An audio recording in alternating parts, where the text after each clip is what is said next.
previously, who some of you may have had as an English professor, is serving as the acting provost. So we have a lot of acting going on at U of L these days. It's kind of like an episode of Days of Our Lives, but rest assured that the day-to-day work of what's going on at the University of Louisville is very solid. We are generating degrees and students, and everything is going along quite well.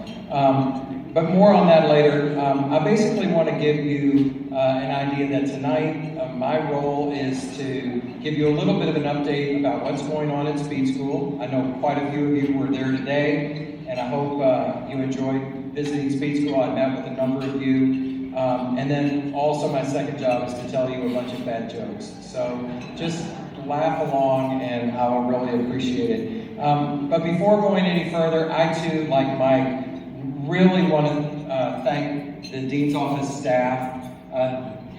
A lot of people don't realize the behind the scenes of what it takes to pull off the numerous events that we have going on this week with the tailgate tomorrow and the homecoming dinner tonight and a number of things. So again, I want to also thank Carrie and Courtney and Elaine. So if you guys, one more time, seriously, you're doing such a wonderful job. Now, we have a lot of engineers in the room right now, all right? And so to all of the non-engineers in the room right there, I just want to say, do not be afraid. Okay? We are a very strange bunch, I admit that, but you will not be harmed in any way this evening. There will be no calculus discussed tonight, okay? Although Larry Tyler is here. Where's Larry? Larry, please stand up. Larry Tyler, now make sure I got this right, 53 years? 53 years on the faculty of the JD Speed School of Engineering. The funny part is, Larry was my professor when I was a student here, and I thought he was old then. But Larry, I tell you what, all you have to do is talk to him for 5 minutes, and Larry, he's amazing, and he has been a tremendous fixture at Speed School, so thank you, Larry, for everything you've done. But we are a strange bunch, but again, we're not going to talk about calculus, we're not going to talk about optimization theory, we're not going to talk about digital electronics, we're not going to talk about computer code. So my best advice to the non-engineers out there is just to smile, okay? Act like you're really interested in what we're telling you. And then you can even throw in a, wow, that's really interesting, as we drone on about something, okay? And trust me, it will end very quickly and the evening will be over. And honestly, I know what you're saying in your mind right now. You're saying, thank God they put Eastern Parkway there to divide engineering from the normal people. So, now, the difference between the engineers and the normal people that are also here tonight is never more evident than in the various interactions that I have with my own very beautiful wife, Lynn, who is here. Lynn, if you would, please stand up and give a hi. It's my wife, Lynn. She always hates these events. She's just like, what are you going to say about me? So she's an economics professor in our College of Business, and but that's on the opposite side of Eastern Parkway. That's on the far end of the normality scale. So they're over on the normal side of campus. And a lot of times we have problems communicating because I'm an engineer and she's not. Like the other day, she asked me to go to the grocery, and she said, "Could you please buy a gallon of milk? And if they have eggs, get a dozen." So I came home, she's helping me unload the car. She says, "Why did you buy 12 gallons of milk?" And I said, "Because they had eggs." So,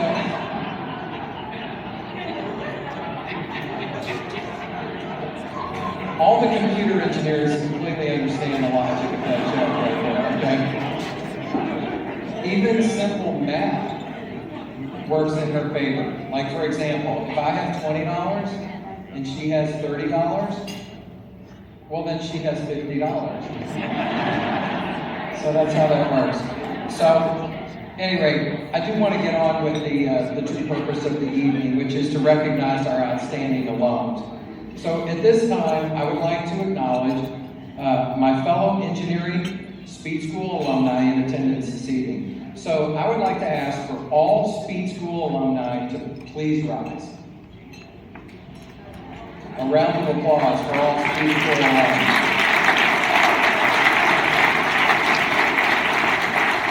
Okay, stay standing. Do not sit down. Do not sit down. Now, this is kind of like the dance-off at the wedding reception, right? Where you have to basically find the oldest person in the room. Okay, so just bear with me. All right, so let's go in 10-year blocks. So anyone who graduated after 2006, so 2006 towards the present. So after 2006, please sit down. These are our babies, okay? They're little baby engineers, okay? All right, so that's 2006. So let's go 10 years back, 1996 to the present. Anyone who graduated 19? Thank you so much. All right, whittling it down. 1986 to the present. All right. 1976 to the present. And the room gets interesting. Now, 1966 is our golden alums. You will notice they have medallions on. Everyone in the 1966 class, please raise your hand. Congratulations.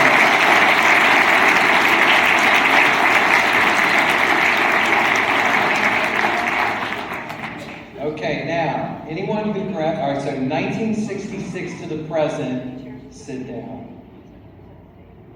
Wow.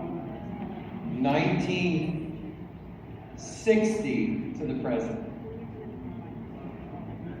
60. The class of 60. Who do we have left? Jack, it looks like you're it. Jack Huber, everybody.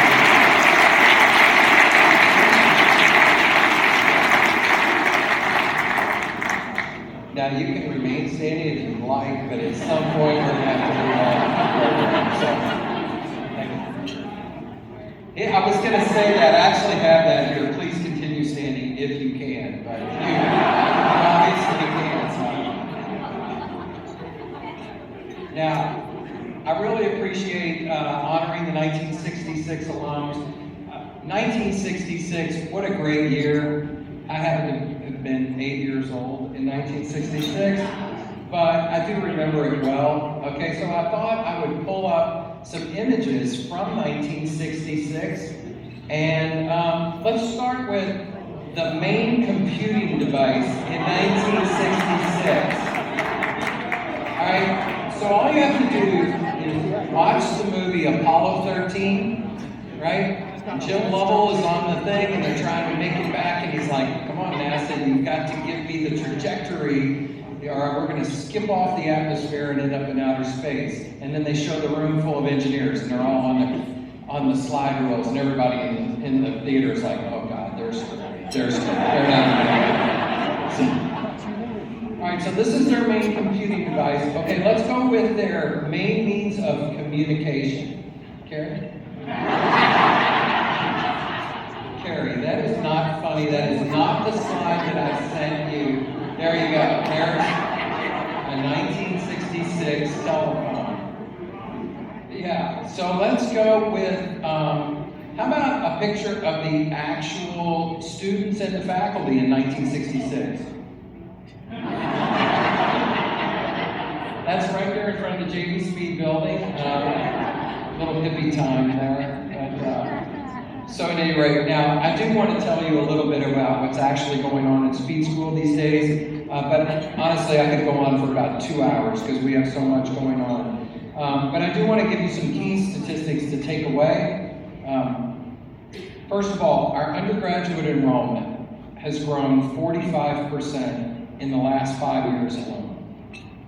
So we